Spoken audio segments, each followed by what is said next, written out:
So today on the podcast is Terry McDougall, and uh, am I saying that right? Terry McDougall? Yep, that's O- right. Okay. So Terry, if you can, just tell those listening and myself, because we're just meeting, a little bit about yourself, wherever you really want to start, about you and your work. Yeah, I'm an executive and career coach, and I'm also the author of a book called Winning the Game of Work, Career Happiness and Success on Your Own Terms. I work with high achieving professionals who are successful but not satisfied. And what I mean by that is that if you looked at them on paper or you look at them from afar, they've got all the trappings of success. But when I start talking with them, what I discover, or when they come to me, is that they're paying a high price for that success in terms of stress, anxiety. Sometimes it even spills over and has an impact on their health or relationships. And my focus is really to help people to expand that overlap between their professional success and their personal happiness. I really believe that there can be more of a balance and more of a flow to success, that it doesn't have to be, sacrificing and that sort of thing. I have been doing this full time since 2017. And before that, I was one of those people that I end up coaching. I worked 30 years in the profession of marketing. My last company I worked for, I was there for 12 years and I had four different roles leading up various aspects of marketing. I headed marketing for three of the businesses, and then I had more of a centers of excellence, I called it, leadership role within marketing. So I am an ambitious person, but I also struggled personally with, how do you enjoy that success, but also enjoy your life and have the balance so you can, have a family. And so I help people to find that balance now. Is there, the first question right off the bat is, you said in 2017 you were one of those people that you ended up coaching today, and I Hmm. too am somebody. My career path was, well, I was a CPA, and then I went back to school for social work and I became a psychotherapist. So now I have a private practice in psychotherapy and I run a group practice, but I also have I teach mindfulness and I do the podcast. But I am finding happiness, and I would love to talk more about what that means and what you mean when you say satisfaction in that transition. And a lot of, for me, where that is coming from is because I'm writing my own rules. So I wonder, in some of the people you're coaching, or maybe you know personally, is there some inherent connection between it does it have to be your own thing that you're doing? Can people find happiness if they don't, quit their job and take their own path? Yeah, absolutely. I mean, I think that each person needs to decide what satisfaction and happiness looks like for them. And I really believe that deep down inside, each of us knows the right path for ourselves. But, a really interesting idea that I came across, and I think that I kind of knew this on some deep level, but I came across some research that this professor at Harvard Business School did when I was writing my book. His name's Tom DeLong, and he studies high achievers. And his hypothesis is that high achievers are addicted to external validation. And that hit me like a ton of bricks whenever I learned about that research, because I could really relate to it personally. I always was focused on, in school, I was a good student. And, I really think that it goes back to even elementary school when you're getting the gold star on the top of your little worksheet in kindergarten or first grade, that we're reinforced for paying attention to what somebody else expects of us. And people that get on this track of, achievement, they're constantly looking for that reward. Okay, do I get an A? How do I get an A? How do I get the extra credit? What do I need to do to get into this university? And then what do I need to do to get this job? And then once I'm in the job, what do I need to do to make it to the next level? And there's nothing inherently wrong with that. But what can happen is that we can lose touch with what is innate and what is true to us as individuals. And, I've seen it a lot with my clients, but I also recognize it with myself, that sometimes we can be so focused on, what do I need to do to, excel at my job, that we don't stop and say, what is it that I need in this moment? What is it that I want? Am I on a path that feels authentic to me as a human being? And I think that when people, what I'm all about, it's not about like quit your job and run off to an ashram in India or anything like that. It really is, can you have some balance? Can you put your own boundaries in place? Can you decide what kind of life you want to have and decide what does that look like? What are your values? How do you align the things that you're doing on a daily basis with those values? And if you're in a job that is requiring you or expecting you to do more than what you feel comfortable with, or it's at odds with things that you hold dear, what decisions do you want to make? I mean, one of the things I find that I think is really interesting is that people often have self-imposed expectations with their jobs. Like they'll say, "Oh, well, my boss would never allow me to do that," or I have to work, 65 hours a week to get my work done." And really starting to, look at those assumptions and question them and say, "Is this really true? Could I still get a good outcome by not killing myself or, working so many hours? If there's something that I want in my life or my career, what would happen if I asked for it? Maybe I'd get it." You mean asking the employer? Yeah, yeah. Or asking a spouse or a partner, right? Because sometimes I do see people that will, pile a lot of responsibility onto themselves, and then they'll tell themselves that they have no choice but to do that. And then they're really struggling under the burden of all of the things that they've taken on. And part of what I do is help people to shift their mindset to think that maybe there's a better or different way than doing what they're doing.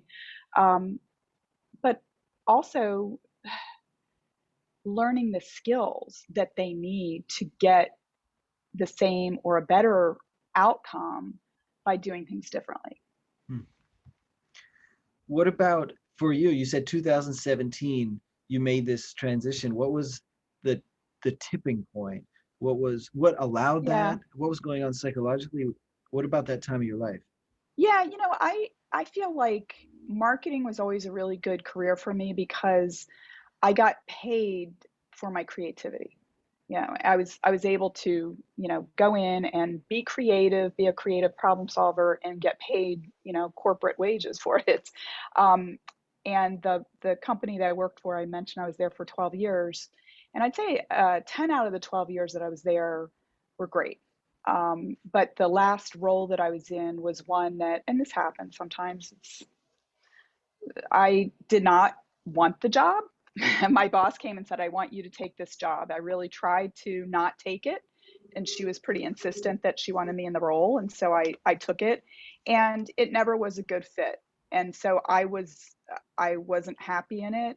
I mean, for a variety of reasons. I think that there were some issues just of like where that department was within the company, the way that it was resourced, how it was aligned with other geographies. Just there were just a lot of sticking points that made it a pain.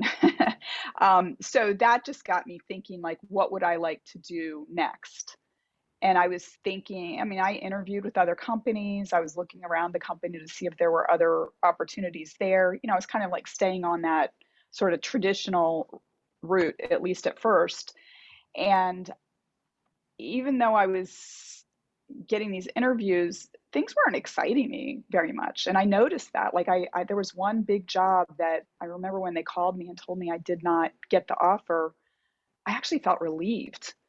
And so that really told me something that, maybe my head was really, driving things and I wasn't really checking in with my heart. And so that got me thinking, like, Terry, what are you good at and what do you like to do? And so I always really enjoyed coaching and mentoring as a leader. That I always thought that just made a lot of sense to invest time and energy in that with people on my teams, and it paid a lot of dividends for the company, for the individuals, and for me too. So I actually decided to leave the organization. I was in a position where I could just leave without having another job and get a certification in coaching. And the funny thing is, I did not at first think that I would do it full time. I just thought, okay, I'm going to leave this job, kind of like in some ways take a sabbatical, get this coaching certification, get another job, use these skills in my new job, and then kind of have it in my back pocket to maybe go off on my own when I got closer to retirement. It would be like sort of my like off ramp from the corporate world. But as I was going through the training program, I was going through with a cohort of about 40 other people. And so many of them either already had their own businesses or were planning on starting their businesses. And as I like to say, I feel like that entrepreneurial spirit was contagious. And I, it didn't happen. It wasn't like I jumped off the cliff, a high cliff. It was sort of like just gradually it occurred to me that I can try this now. And if it doesn't work, I can always get a job later. But, it's about 4.5 years now and I'm still at it. And I really love it. There's so many little corners to explore. And it's so satisfying to help people shift their awareness and to realize how much power they have within themselves, but also in the situations that they're in. It's very rewarding. I feel similar in my work as a therapist, like helping people empower themselves. It makes me think of what you said before about asking. What would happen if you asked? What would happen if you asked your employer or your Hmm. partner? But also something that's been circling around a lot in the sessions that I'm doing and in my own internal work is, what about the relationship with the self? And how about asking it of yourself? Hmm. Like your transition there in 2017, you asked, what do I want, what do I need? You started to ask it of yourself. And that is, Hmm. I think maybe that's one of the ones when I'm working with clients, and it's, of course, it's, I go through that same journey. That is probably the most difficult one, is to ask it of themselves and to believe that the boundaries can go where you where your goals might be, or you have these what people might think as fantasies, but they can Hmm. become a reality. Oh my I gosh, yes. and it can happen very quickly if you Yes. are open to asking it of yourself. Um and I guess something you said before, it made me think of curiosity. That wasn't the language you used, but the curiosity. You said, what do I want, what do I need? It's like turning in. I remember when I used to work at the accounting firm, I used to go to people's cubes and I used to ask, what do you want, what do you want in this life? And they would look up at me like I had three heads. Like, Yes. what are you talking about?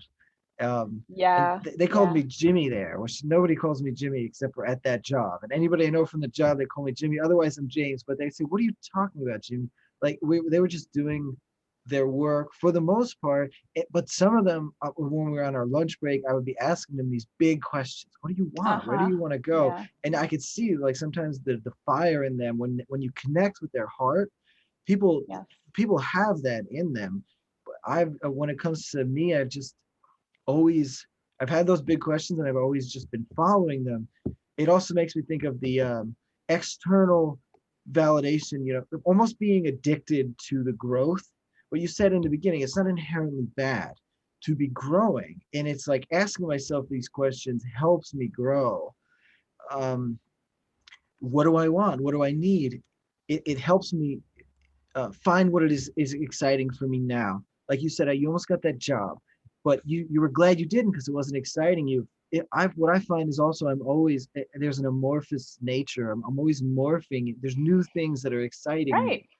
me. I know that was a lot of different things at once, but as you're speaking, there's fragmenting of all my Yeah. thoughts. Like I'm connecting with all of them.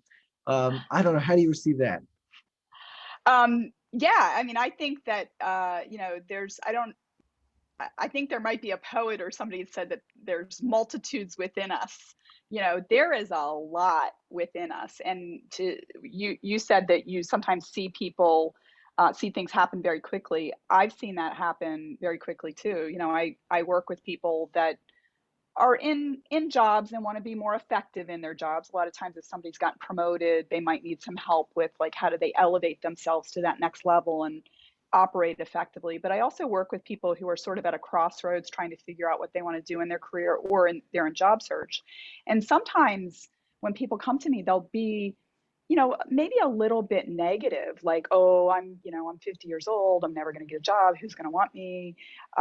They have these limiting beliefs that, and everybody does it because everybody tries to protect themselves from disappointment, right? But we can't really imagine. I mean, I loved what you said about, like when we imagine things, that's the first step to actually making something happen. But if we start to imagine something, like, let's let that dream live that we have, right? Don't smother it with all the reasons why we might not get it, right? These are two separate things. Like, the thing that you want and how you're going to get it are two separate things. And when I'm working with people, I really try to help them to, let your dream live, and start to expand your mindset to start to believe that the thing you want is possible and you're worthy of having it. And the funny thing is, this is so crazy, like it surprises me sometimes too, how quickly people get the thing they want when they get clear on what it is and they start to believe it's possible. I mean, I've got 3 clients, one of them is an accountant actually, um, where they were in job search, and each of them had a special situation where they were not an ideal candidate for like going online and applying for jobs. They were all three really smart people, but just had something that if they applied on LinkedIn or Indeed, their application would have got kicked out. They never would have even reviewed it because they weren't your typical candidate. But they started having conversations, and in all 3 cases, within like a couple weeks of starting to talk to people, they identified jobs and got jobs. And I just think it's really funny about how we can say to ourselves like, oh well, I'm never going to get this. And it's like, if we start to believe that, that is going to become our reality. But if we start to believe that I'm not sure how the dots are going to connect, but I like you think about the 6 degrees of Kevin Bacon, right? Like, we're all connected. Everybody on earth is connected in one way or another. And if we start being curious and putting our intentions out there and start taking action, that we can connect where we are with where we'd like to be. And it can happen pretty quickly. It shows up a lot in my work as a therapist, that believing in the self enough, empowerment. But I think sometimes people will forego the power. They will assume that the power is outside of them. Maybe it's like, Mm-hmm. oh, when I'm in my home, this energy takes over and I can't, or any other limiting belief. That's what you called it. But I'll try to make a strong point to say something like, who is it that you think is in the driver's seat? Who is it that you think is in charge here? Um, Yeah, and it really is that simple. And sometimes I'll ask that question and then just sit in silence and not say any more words, because sometimes it's the answer is in that question. Who is it that you think is in charge? And then they are forced to realize, oh, I am in charge. I mean, there's of course there are real psychological barriers and limitations, and those things we can work through. If I'm, let's say somebody's listening and they have a traumatic past, and maybe their nervous system has been affected by their trauma, yeah, then there are real obstacles. So I'm not sure, saying that it's as simple as like, oh, you're in charge, and just and then just snap your fingers and everything will be a sure. reality. But in a lot of cases, it can be as powerful as just, who do I think is in charge here? Um, oh, there was another thing you said that I connected with. Oh, you said having goals, being specific with your goals, and going in the direction, and being specific with them in order to get there. I have a very common example that I use a lot. Let's say you wanted to go to lunch with somebody. First, what would you do? You would talk to them and you decide, what is it that we want to eat? I want to eat Mexican food. I Hmm. want to eat Japanese food. I want to eat Italian food. Hmm. And then you have to be specific about what kind of food you want. And then once you decide what kind of food you want, you have to be more specific. How much time do we have? Do we have time to travel 10 miles? Are we looking at a 10 Hmm. mile radius? And then once Uh-huh. you decide, I have this much time and this is what the kind of food I want to get. Now the next Right. step is, if you remember MapQuest, how do I get there? You turn Yeah, left, turn left on this road, you drive sure. 4 miles, you turn right. So there's a Hmm. step-by-step process of you decide where you want to get, and then there's a step-by-step process of getting Yes. there. And I think like it can be really simplified down to, in order to get where you're trying to get, first you have to decide where is it that you're trying to get. Yes, absolutely. I like that analogy. And, one of the things that I've seen people do quite a lot. I mean, I've done it myself, so I'm certainly not being critical. Um, that people will say something like, well, what if we get there and I don't like the food, or something like that? Or what if we get there and it's closed, right? Because that's kind of analogous to what people will say, well, what if they don't want me? What if I never get the interview? And I say, you know what? Like, start driving towards the restaurant. If you see something on the way that you'd rather have, you can stop there, right? I mean, or you might get there and yes, it is closed, but then when you're driving back, you discover something even better. You discover some little taco stand that, is a gem, right? But what we have to do is like start. We have to like, okay, I'm going to set my intention for what I want, and then I'm going to start taking action towards it. Maybe what we get is going to be something different, but it's probably going to be better than what we have just sitting here in some level of dissatisfaction. Hmm.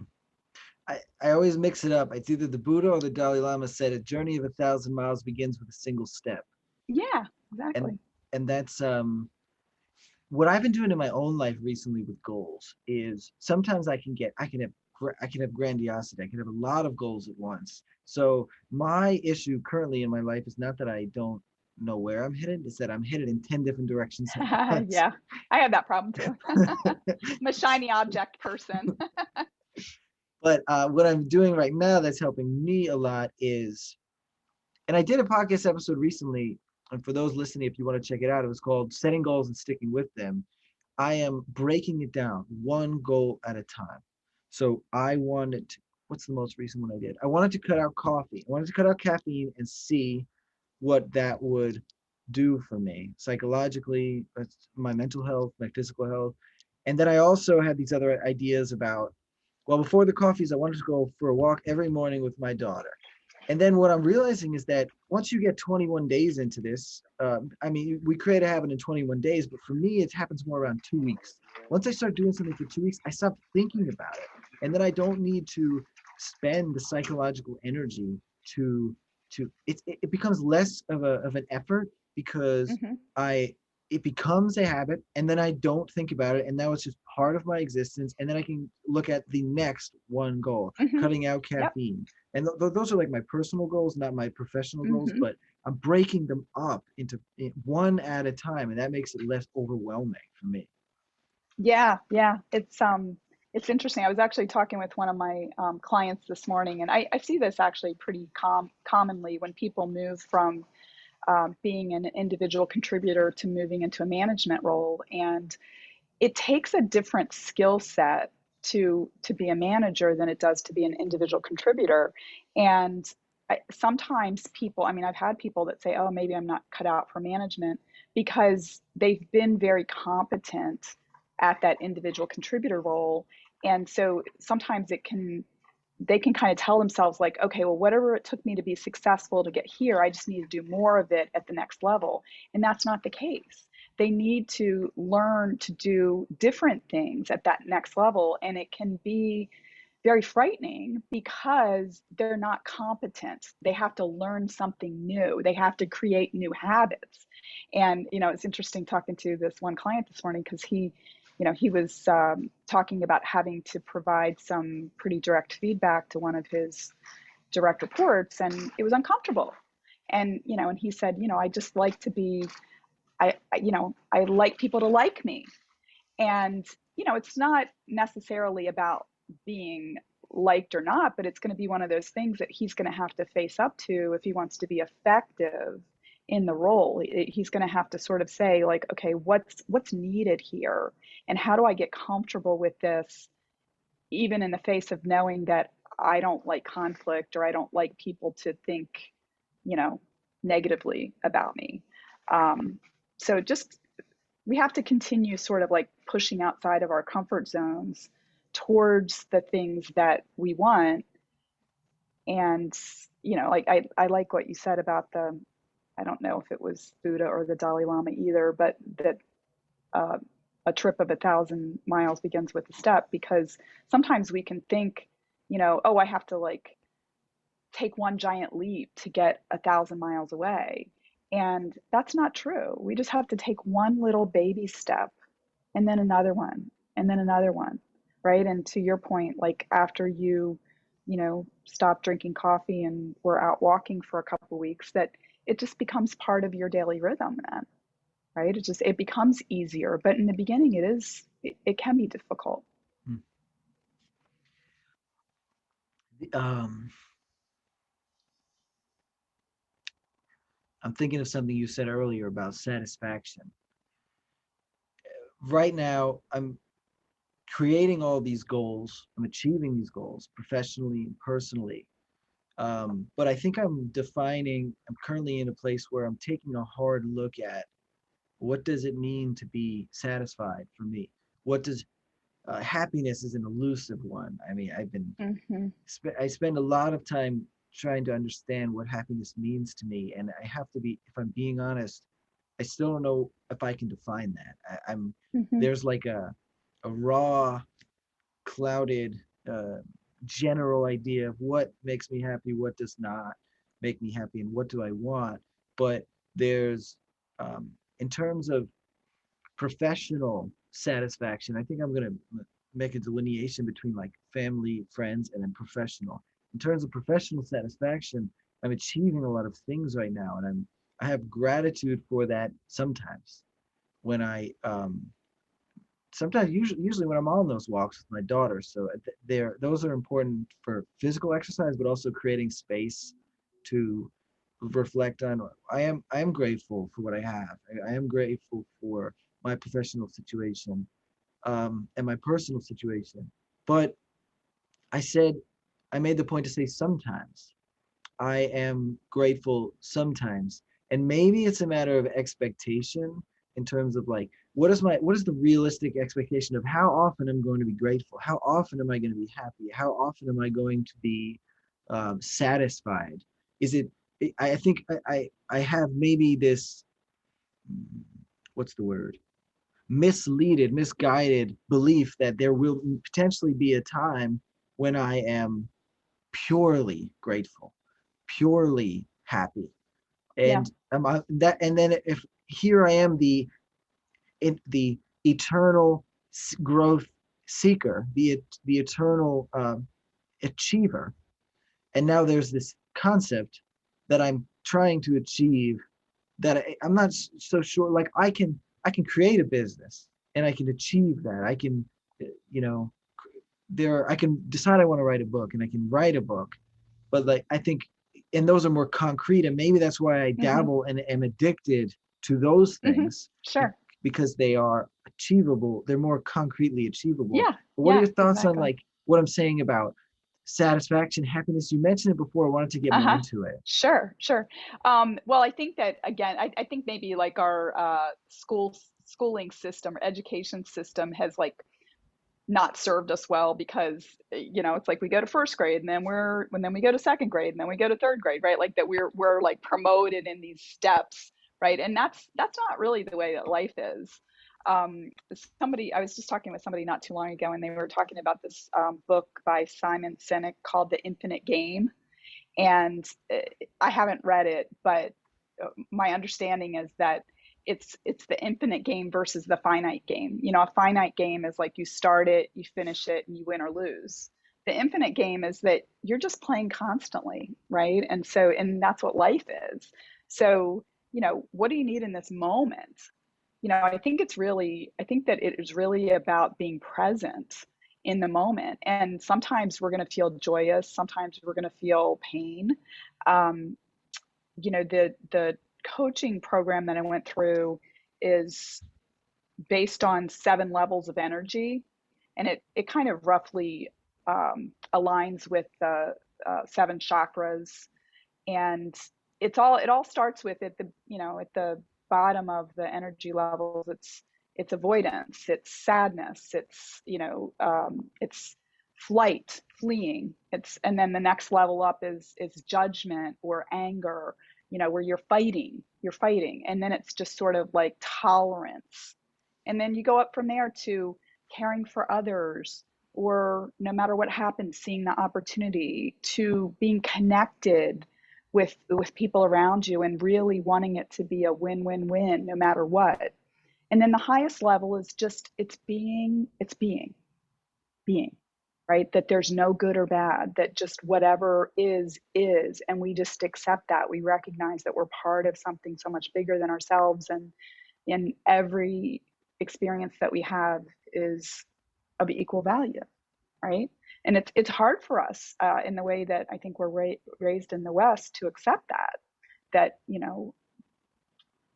a friend of mine's mother recently died, and we were at the funeral last week, and it's sad. Nobody wants to have to go through that, right? But it is part of our experience in life.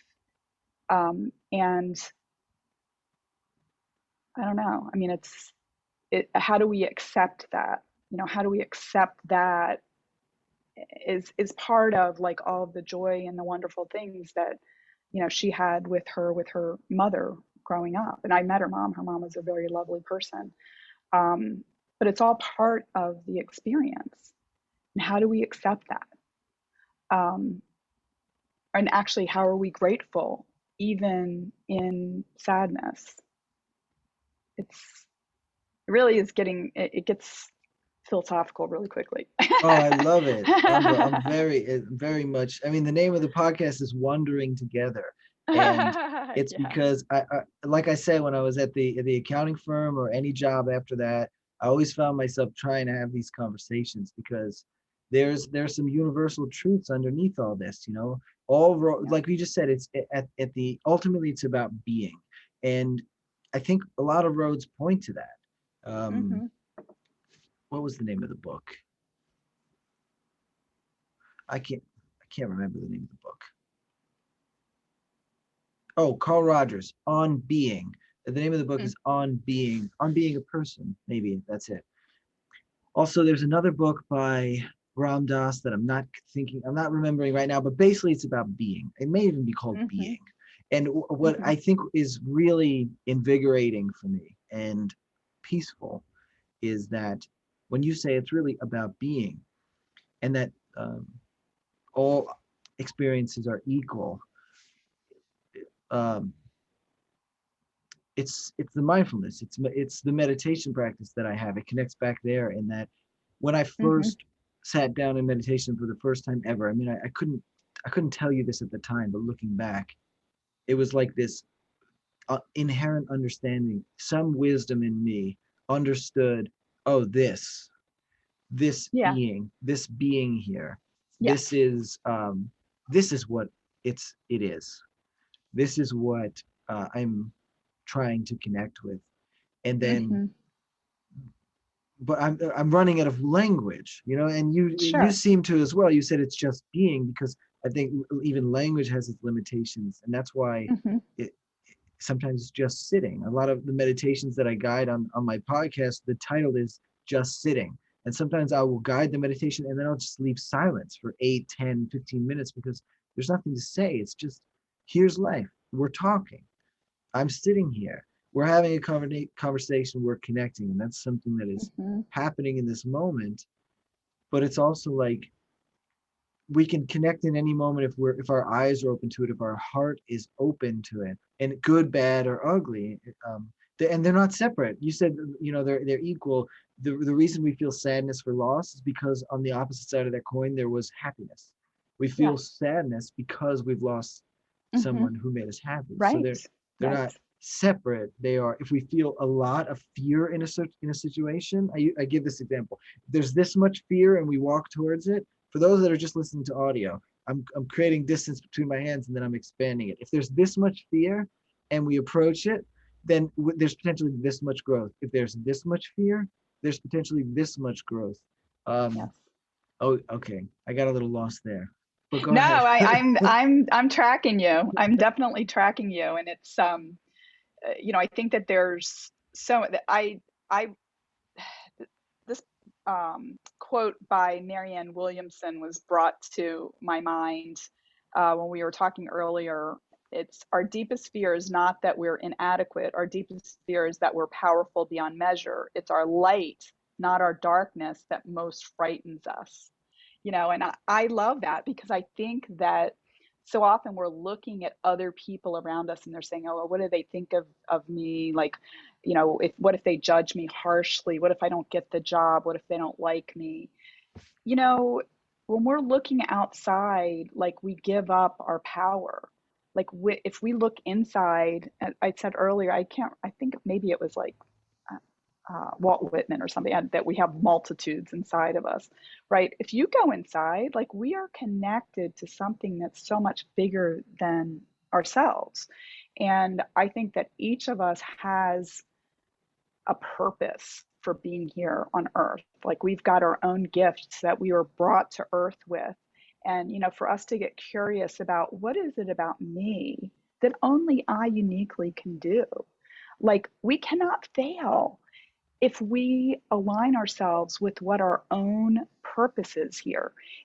We feel inadequate when we're trying to look outside of ourselves and say, what does my boss think? What does my teacher think? What does my friend think of me? Does she think my new car is good enough? Or what are they going to think about what I'm wearing? Or whatever, where my kid's going to college? All of these things that we worry about. And if we realize that each of us is unique and that we each have a unique reason and purpose, and then we can't fail, right? Like that's the mission that we should be seeking here on earth. And know that you wouldn't be here if you weren't worthy. You're worthy. It just is it really is so empowering to step into that and to recognize like you're loved, you're connected. Um, this is accessible to you at any time. It's really lovely.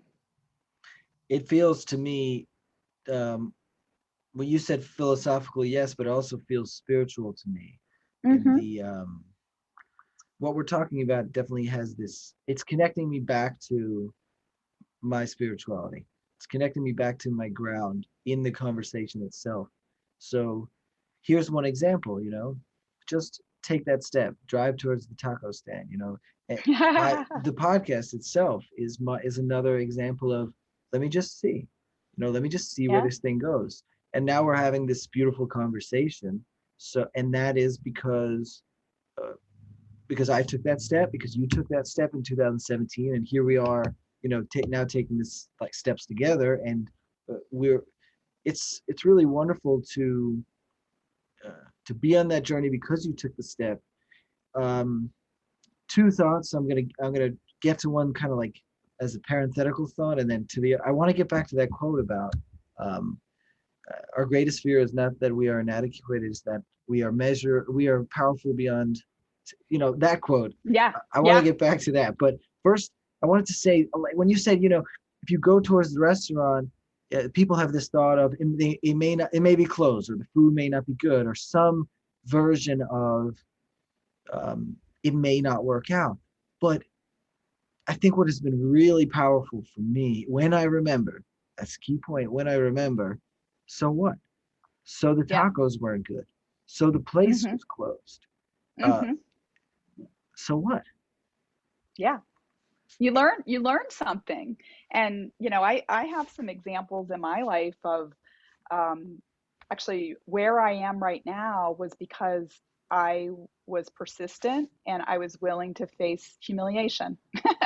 I had a situation at not the last job I had, but the job before that. I was sort of the right hand person to the head of marketing for the division I worked in, and um, I worked with him on a lot of the strategies and so forth. And he ended up leaving the company, and I applied for his job. And I think I was a little naive in how I approached that job. I just kind of thought, oh, I've worked here for a while and everybody knows me. Other people see me as the heir apparent, and I didn't really prepare for the interview. And I got through the first round, and the second round, it was a panel interview, and I bombed, and I felt very humiliated because I knew all the people I interviewed with, and I decided to actually hire a coach who helped me increase my confidence, become more polished in how I talked about myself, really think about like what's the value that I can bring to this company. I did not know that it was going to help me at all at that company, but I just thought this is a hurdle that I need to get beyond because I have big ambitions for my career. And what ended up happening was that they offered the job to someone and she turned it down, and they started the process all over again. And I reapplied for the job. I was actually surprised that they interviewed me again. The second time, I made it to the finals. It was me and an external candidate. And the last interview, again, was a panel interview, but this was higher stakes. It was with the CEO and his two top executives. And I felt really happy and confident with how I presented myself. But unfortunately, I did not get the job. And I I didn't feel humiliated. I felt happy that I had performed well enough to get there. But I still was disappointed, of course. And the day that I found out that I didn't get the job, I came back from lunch and I had a voicemail uh, on my phone from a recruiter. And within about 3 months, I had gotten two job offers and I was actively interviewing for a third job. And the job that I ended up taking brought me from North Carolina here to Chicago. So, had I just given up after that first humiliation, I'd probably still be working there, you know? And, but I was like, no, I don't want to do that. I want to keep moving forward. And I'm so glad that I did because there are so many things that came out of me being persistent and believing that there was something beyond where I was. Um, so I just wanted to share that because I think that it's very easy sometimes for us to think like when we encounter a disappointment that, oh, well, I tried, I guess that's it. And, it's just like learning to walk or whatever. Like, you've got a daughter and I've got kids and, when they're young, they don't just fall down once and then stop. They keep getting up. And we all need to do that. Sometimes I think when we're adults, we're not used to going back to being a beginner. And so when we're learning something new, we forget that we've already learned so many things and we've already persevered and, fallen down and gotten back up or fallen off our bike and skinned our knee and gotten back up. We just have to remember that and realize that, you know, maybe we've been in an area where we've been competent for a long time and we start to venture outside of that comfort zone. Yeah, it's going to be scary, but it's okay. You can figure out how to do it. There's definitely wisdom in the heart of a child. They My daughter, she's 11 months old. She's pretty much a Buddha, as far as her mindfulness and her awareness. So Yes. I think I think we as people, we learn the fear. We learn the limitations over time, and I think there's freedom in being like a child in that way. Can we speak about that quote? The what? Can you The say it Marianne again, Williamson please? quote. Yeah, Yeah, yeah, I because I will. had a thought on it. Yes, and actually it's a little bit longer, so I'll just read the whole thing. It's our deepest fear is not that we're inadequate. Our deepest fear is that we're powerful beyond measure. It's not our light, or sorry, it is our light, not our darkness, that most frightens us. We ask ourselves, who am I to be brilliant, gorgeous, talented, and fabulous? Actually, who are you not to be? You are a child of God. Your playing small does not serve the world. And that's by Marianne Williamson. I love that quote because I think that deep down inside, we all want to feel like we're brilliant and gorgeous and talented and fabulous. And so often we're waiting for somebody else to come and tell us that. And even if somebody does tell us that, often we're like, really? Is that true? I don't know. Is that true? Are you being sincere? Like I said earlier, you're here on earth because of this. You are already worthy. You're already loved. You're already brilliant and fabulous and talented. It's just when we start measuring ourselves against other people, that's we're all unique. That's it's not there's no need to do that. I think about it in my own experience. Um, our greatest fear is that we are powerful beyond, I don't know it exactly, but yeah, there basically our greatest fear is not that we will fail, but that we will succeed beyond imagination. Yes. And that Yes. I think about a quote Jim Carrey said, I wish everybody could have everything and every all the money and everything professionally and personally they ever wanted. No, I think it's something like I wish they could have all the money and all the things professionally that they ever wanted, so they could realize that it wouldn't make them happy. And that quote always stuck with me as a point of curiosity of like, Hmm. what does that mean to me? But when I think about um, the constant seeking and growing and the seeking for external validation, I've never really considered this point of, hmm, I know I'm afraid to fail, but I haven't really given an honest look at, am I afraid of succeeding? What does that mean for me? And that is like, I really, it feels, when you first read the quote, I got chills through my body because it's like when I first connected with meditation 10 years ago, it's like something's here. And something feels right about that for me personally, in terms of, that feels like maybe I'm getting closer to answering this question, is the question of what is satisfaction, what is happiness. I think there's something there for me in terms of, um, am I afraid of succeeding? What does that Hmm. Yeah. But what even is that? I think that when I mean, I'm still trying to figure out this all out too, and I think that we probably always are trying to figure this out as long as we're alive. But um, to me, I think that maybe happiness is just about being, right? Just being who we are, being in the moment of what's going on around us. I went to a week long retreat several years ago, and it was fantastic. It was one of these things where like you turn in your cell phone. They had us doing exercises from morning till night, lots of like processing, past trauma and really reframing things in our lives. And when I came back, every moment felt like an eternity. I felt like in every moment, because I was so present. mean? And I just realized in every moment I had so many choices and that I could do whatever I wanted. What happens after a while is if you don't, maintain that the world does sort of close in on you. But it was really wonderful for, weeks or months after that to have that feeling of just freedom every moment. And the reality is that we all have that. We all can get in touch with that. And I think, you know, mindfulness is the way to do it, to develop that habit of stepping into that space of possibility. It's a very powerful tool, and I think that it's just a matter of practicing it. I have other episodes that I have a series on my podcast called Learning to Meditate in 30 Days. I tried to break it down into what I have learned over the past 10 years being a practitioner and a teacher. How do I try to how do I get this into a form that people can digest, because the attention spans are very short right now. Hmm.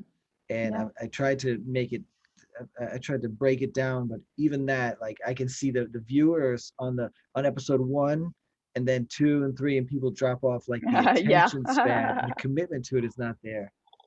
Terry, we're moving towards being out of time. It's been a beautiful conversation, but we do have to move towards being done. But before we do that, your book, your platform, your website, your how can people engage with your book, your work, if they want to connect with Hmm. you as a coach?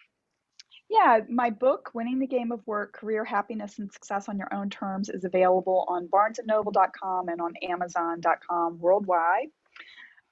My website is terrybmcdougall.com. There's lots of information out there about me, and there's blog and um, all kinds of info. And then I actually also have a podcast, which is called Marketing Mambo. I mean, I mentioned I'd worked in marketing for 30 years, and one of the gifts I gave myself was starting a podcast where I could talk with marketers. And we talk about marketing, but we talk about life and careers and all of that kind of stuff. And that's available at marketingmambo.net.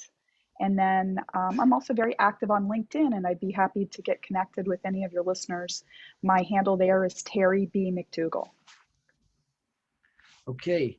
Um, well, I really appreciated this myself.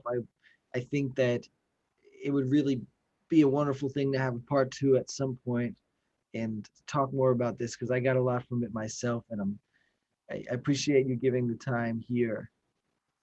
I would love to come back. I really enjoyed the conversation, James. I appreciate you having me. All right, I'm going to stop recording now, and then we'll just say goodbye.